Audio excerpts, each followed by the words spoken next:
இத்தனை வருஷம் ஆட்சி செஞ்ச இந்த திமுக, அதிமுகவோட வெற்றிகளை பார்த்தீங்கன்னா, பணத்தை வச்சு தான் இருக்கு. எல்லாருக்கும் வாக்கு காசு குடுக்காம தேர்தல சந்திச்ச தேர்தல சொல்லுங்க.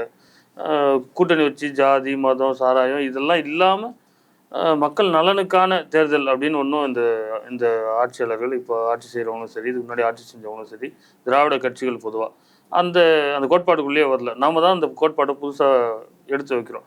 அப்போ வந்து இவங்களோட சேர்ந்து நம்ம தேர்தல சந்திச்சு அது நம்மளோட கோட்பாட வந்து நிலைநிறுத்த முடியாது.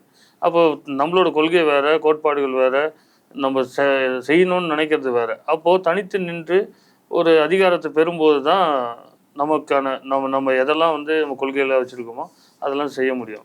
எல்லா துன்ப போட்டுகளுக்குமான திறவுகோல் ஆட்சி அதிகாரம்ங்கிறார் அண்ணல் அம்பேத்கர். அந்த ஆட்சி அதிகாரத்த திறவுகோலா நம்ம வச்சுக்காம, நாம போய் ஒரு இடத்துல மாட்டிக்கிற மாரி கூட்டணி வச்சா ஆயிடும். அப்போ நாம இப்ப நினைக்கிறத பேசிக்கிட்டு இருக்கோம்ல, அது கூட செய்ய முடியாதுங்க. இப்ப நம்ம நான்